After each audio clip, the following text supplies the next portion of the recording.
Colombia, it's home to a bounty of one of the world's most precious resources. Yet not all Colombians are getting their fair share. We travel to a remote corner of the country where an extraordinary woman is fighting for her community's very survival.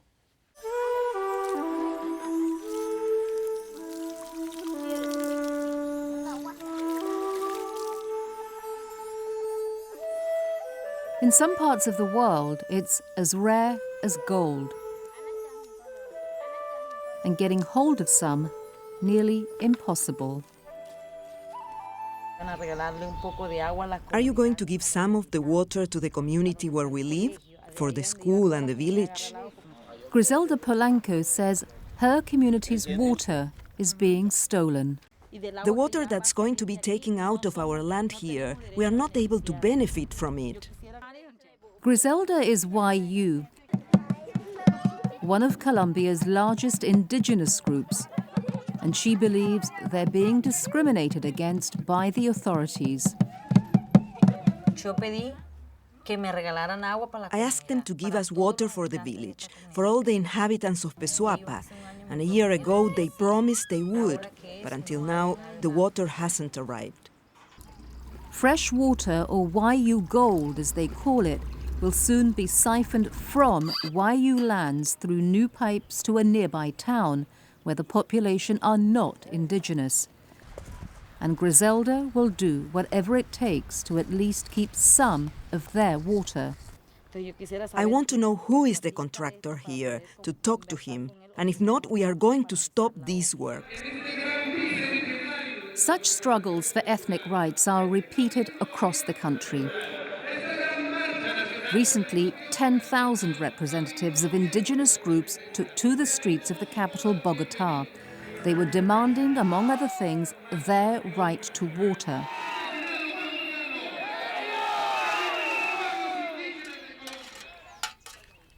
Without access to it, the very survival of many indigenous peoples is threatened.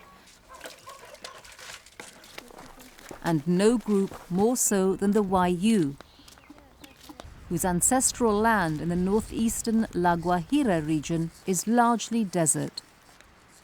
Griselda's family has lived on Wayuu land for generations. Her grandmother is anywhere between 80 and 102. My 4 children grew up here. When I arrived, there was hardly anyone here. I came with my goats and my donkeys. In those days, rainfall here was more frequent and food for the animals abundant. But with the changing climate, water has become ever scarcer, says Griselda's mother.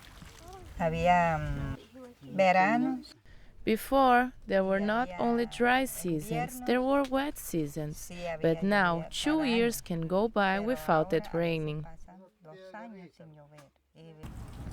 The result, the traditional water reserves are drying up, putting 300,000 Wayuus across the region in jeopardy. Filled with collected rains, these reserves are their main source of water. But now they contain just a fraction of what they used to. And what's left is stagnant and almost undrinkable. There are still people who have to drink this green water, though there are only the dregs left. But it's harmful. It gives us diarrhea. It fills the children with parasites.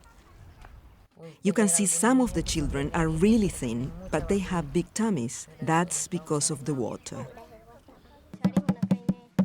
The problem is so bad that acute diarrhea is one of the leading killers amongst local children under 5. With no clean water left in these reservoirs, the Wayuu have no choice but to turn to their only other source of water: taps scattered across their lands, linked to underground reserves. As she does several times a day, Griselda's aunt sets off to one of the distant taps. It's noon and almost 42 degrees centigrade as she trudges through the sand. A kilometre later, she finally arrives. But the water that comes out is far from sweet. It's from an underground spring, but it was perforated. It's now salt water. A painful reminder, Griselda says, of the urgent need to secure safe and plentiful water for her people. And alongside Griselda, in the front line of this fight, her own sister, Orsinia. As the first indigenous woman elected to the Colombian Congress in 2006, her highest priority has always been to have water recognized as a fundamental right for all Colombians. One of my biggest dreams, which I've always fought for and argued, is that there's water for the Wayuu people. It's the main thing I want. But the bill she introduced in 2009 failed to pass, disappointing many. The state has a huge responsibility to support indigenous peoples in preserving their culture. Margarita Bueso of UN Women says the indigenous struggle for basic rights like water is especially complicated in Colombia.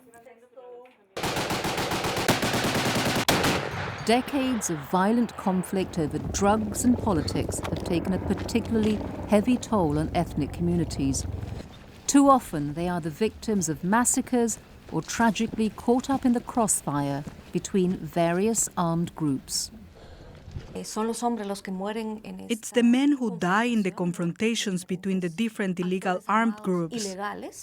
The women are the survivors of the conflict. And this leaves them bearing the burden of the struggle to survive. Something made even more difficult by their dwindling water resources, says Griselda. In order to feed ourselves, we raise animals. But at the moment, the animals are dying of hunger because there are no pastures, and they are suffering the same as we are from the lack of water. Back at the village, much to Griselda's surprise, the chief water engineer suddenly turns up and wants to talk to her. She longs for a glimmer of hope, but he has no real answers. What I'm going to do is look at the calculations and see if the water really can reach here. Griselda, however, is skeptical. She believes the only reason for his visit is because of the filming. The engineer who is in charge, when he saw you with your cameras, that was when they decided to talk and to tell us that they are going to bring water to the community. But they weren't saying this before. If they do get some of this water, this Wayuu community's survival, at least in the short term, is assured. But if these are yet more empty promises, Griselda fears the prospects for her people are bleak. The truth is that we will have a future if we manage to get the free water they told us they are going to give us. Without the water, we have no future.